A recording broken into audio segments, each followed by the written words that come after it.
We're back here at Dallas Mavericks today. Harrison Graham Year. and Jeffrey Cooperstein. Happy New Year. And, of course, yesterday on the channel, Coop had an off day. But we talked about Pascal Siakam. There's been some buzz around him. Maybe the Mavs are interested. Maybe they're not. Well, Stein says that Siakam's not at the top of their wish list heading into the NBA trade deadline. So Coop and I kind of wanted to explore who could be at the top of the Mavericks wish list. So we're going to dive into some names here in just a moment. But first, hit that subscribe button. We're covering the Mavericks all season long. In a bit of a lull right now. Hopefully they snap out of it soon. Kyrie Irving just got back, so that's obviously a positive development. Hit that subscribe button. More Mavericks news, rumors, trade deadline buzz. We'll definitely have a lot of trade coverage. 7-game homestand coming up. Yeah, I got to take advantage, so we'll have that all covered. Hit that subscribe button. Okay, power forwards, obviously, Coop, especially in today's game, are kind of tricky because – you know, when Dirk was playing, like, he was considered a power forward, but obviously he'd be a center today and was at the end of his career. So it's kind of hard to find that quality four that can also play on the perimeter because that's really what you need in today's NBA out of your four because unless your five is going to stretch out to the three-point line, you just don't have enough spacing. So here are some guys to keep in mind. I think this is like the big name to monitor just throughout the trade deadline in general, Coop. Lauri Markkanen. Obviously, the Jazz are having a bit of a disappointing year after having a fairly surprising year last year where they hovered around 500 the whole season. But Markkanen is really coming to his own the last couple of years, Coop, and I think he'd be a great fit. Yeah, I think this is the biggest name at the trade deadline, but with being the biggest name, I also think he might be the least attainable guy, given what the Mavericks have to offer. We went over that in yesterday's video where it's really not a whole lot what they have to offer. Lauri Markkanen, obviously a great player. What he's doing this year, 23 points a game, 8.5 boards, shooting very respectable, 37.5% from three. Look, I love Lauri Markkanen as a player, and he obviously would fit the Mavs, I think, with the basketball fit, but also as a traditional fit because he is a European power forward, and the Mavs like to get those. Yeah, I mean, look, over the years, the Mavs' main stars have obviously been European guys, Dirk, Luka, Porzingis for a little bit while he was here. Obviously, they've had other guys from Europe have success, like Maxi Kleber and stuff. So I think it would be a fit just from a culture standpoint, but also from a positional need that we've talked about it. I'm not just out on Grant Williams completely, Coop, but right now he's not playing like someone you can start. So yeah, he really needs some help at that position. He's really struggling right now, and I think the Mavs have identified this early in the season as an area where they have to improve because they need to have someone alongside Derek Lively who's going to be able to defend those big guys and be able to rebound because you can't have Luka doing everything. I know that's kind of what the Mavs are built on, but if Luka's getting 8 boards a game, I mean, you need someone else to be able to grab those boards as well. So hopefully they can find a power forward, and hopefully, ideally, Grant Williams, figures it out and is able to play that position. But as of right now, it doesn't look like that'll be the case. Yeah, he hasn't been playing good for quite a while. I'd say well over a month at this point. I mean, pretty much. The whole month of December, he was not good. Yeah, pretty bad stretch. Name a player that the Mavericks should trade for before the deadline. Throw his name down in the comment section. This will be the pinned comment on today's show, so go ahead and drop a name right there. How about P.J. Washington? Let's bring back the P.J. Washington rumors, Coop. Those were circulating for about 3 months this offseason. Having a pretty good year again with Charlotte. My one thing with him has always been like he's kind of a tweener. He can't really play three, but he's not a five either. But good news is you do need a four, and he did sign a 3-year deal with Charlotte. I would certainly take him if the price was right. Yeah, I would take him as well. The whole offseason with P.J. Washington was weird because he was a restricted free agent.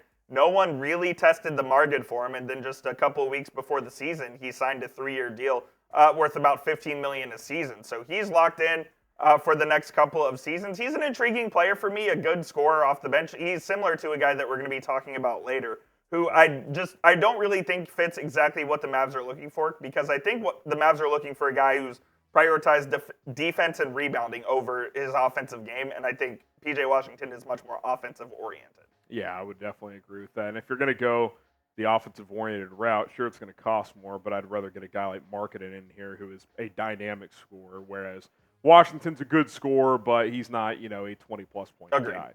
Okay, today's show sponsored by Factor Meals. Rein in the new year with a healthy lifestyle with Factor Meals, America's #1 ready-to-eat meal kit. Tons of different meals available. They got protein-heavy meals. They've got low-calorie meals, breakfast, lunch, dinner, snacks. We're just cycling through some of the meals that you can get on your screen. You can take the chef-recommended ones. You can do custom bundles. They're going to deliver them straight to your door, and all you have to do is throw them in the microwave for a couple minutes, and they're ready to go. And hey, if you don't have a microwave, well, they have non-microwave food options as well. Salad toppers, protein shakes, grain bowls, all kinds of stuff, and we got a deal for you in the new year. Use code NBAChat50 at factormeals.com/NBAChat50 to get 50% off. That's factormeals.com/NBAChat50. 50% off with Factor Meals. Delicious, healthy, stay on track, and don't waste all that time grocery shopping and preparing in the kitchen. It just eats up too much of your day. Get going with Factor Meals. How about Tobias Harris, Coop, who I feel like at some point every year he always is linked to trade rumors, and I feel like the Mavericks are always a team that's linked to him. And, I do think stylistically he would fit pretty well. Agreed, because yeah. He's kind of a textbook 4 in today's NBA. He can stretch the floor, obviously. He can play back to the basket. He can defend multiple positions. And in this case, he's on the final year of his contract. You just bring him in as a rental and then see how it goes. Maybe you re-sign him on a 2 or 3 year deal. If not, no harm, no foul. I'm intrigued by bringing Tobias Harris in here. It's just all about lining up the money to match the deal. Exactly. I think it all comes down to asking price. Would the Mavericks be willing to give up a first-round pick for Tobias Harris? I doubt it. Does it look similar to a deal that they would have to give up for, I don't know, a Jerami Grant or a Lauri Markkanen? I'm not sure. I think he's the most affordable guy just because of that contract. And I also think that the Sixers have been trying to trade this guy for a couple of years now, and they haven't been able to do it. Yeah, you wonder if they would be intrigued by a 2-for-1, kind of like the Anunoby deal, but it's different, obviously different points in their careers. But you're basically trading 2-for-1, where Tobias Harris is the best player in the deal, but you send back, say, Tim Hardaway and Maxi Kleber, something like that, where the Sixers had more depth, but the Mavs, upgraded an overall player standpoint. So maybe throw a second in there or something. I've always been intrigued by Tobias Harris. I think he's a good scorer. He can do it off the bounce as well, which I think is something interesting for a player of his size and stature. So he definitely intrigues me. It all just depends on what the asking price from Daryl Morey is, and Daryl Morey loves to maximize that value. And the year the Sixers re-signed him to that huge deal, the Mavs offered him $25 a year. They just happened to pay him $35 a year, exactly. Which I do think Philadelphia has. I don't want to say regretted. He's been a good player for them, but he certainly is not a max contract guy, which is what they basically ended up paying him. Now, do you want a rental or a long-term piece at power forward? Type R for rental, L for long-term.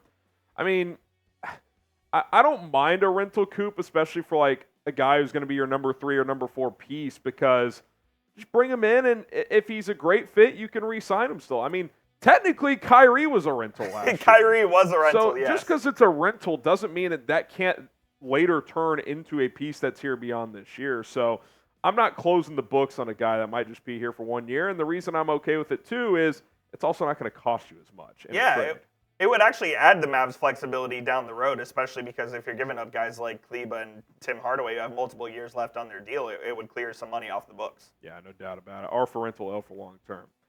Well, Jerami Grant would be long-term. He just signed that huge contract with Portland this offseason, and I've liked Grant in the past, and it's not that I still don't, but I hesitate here, Coop, because do I want a guy on a 5-year, $160 million contract that, it's not untradeable, but it's a big deal for sure. That's 2 years beyond Luka and Kyrie, man. Yeah, I don't know how I feel about that. It certainly doesn't really add up with the timeline, and I think at this point in time, Jerami Grant as a player doesn't really fit with the Mavs. You take a look at his stats this season, 22 points a game, just 4 rebounds, and he's shooting efficiently from the field, 46%, and a good 42% from 3.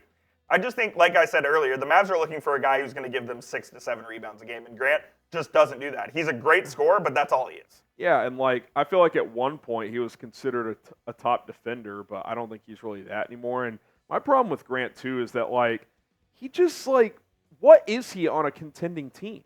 We've never seen it. He's been on nothing but pass. I don't want to compare him to Christian Wood. He's much better than Christian Wood.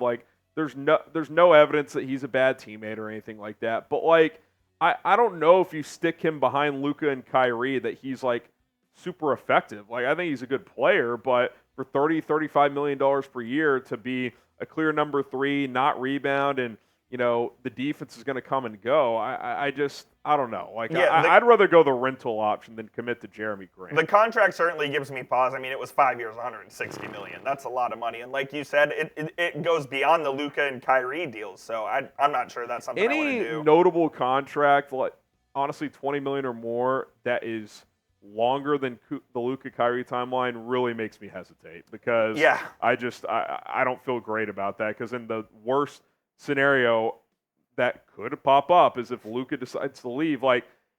Again, I'm not putting that in the universe. I don't think it's going to happen, but if it does, at that point you would kind of want to just embrace a full restart. You don't want to be stuck with Jerami Grant on your books for 2 extra years. That's a disaster. Yeah, like I said, good player, but not what the Mavericks need at this time. Yeah, I agree. And quite frankly, for me, that applies with Draymond Green as well. And I can appreciate the career he's had, but even Draymond just signed a 4-year, $100 million contract, and Golden State sent him home. They're like, hey, man, you got to figure your shit out. So, Mavericks today is going to pass on Draymond. Yeah, look, if it was 3-4 years ago, I'd probably feel differently. I'd swallow my pride on not being a big Draymond fan, but I can't do it at this point in his career. And again, a lot of it's the contract, to be honest. If he had 1 or 2 years, if he was in that rental, if this was last year. If he was a rental, I would do it. Yeah, I would take the chance. But I don't think I'm doing it for $400 million. All right, so there you go. 5 trade targets at the 4 spot that Dallas could look at. Some big names here. Let us know who you want the most. If you want Lauri Markkanen, type 1. If you want P.J. Washington, type 2. Tobias Harris, you can type 3. Jerami Grant, type 4. If you want Draymond, we don't, but if you do, type 5. All right, Coop, any final thoughts as we get out of here? Some more trade rumors to come that we'll dive into. Surely, and we have a 7-game homestand coming up, 2 against Jerami Grant, and those Portland Trailblazers got to win these 2 games to get on the right footing here at home, so hopefully the Mavs can do that. I'll keep you guys updated. I'll do some shorts after the game for sure, so we'll keep you guys updated with everything going on. All right, stay tuned. More to come as 2024 is getting started with the bang. He's Coop. I'm Harrison. We'll see you next time.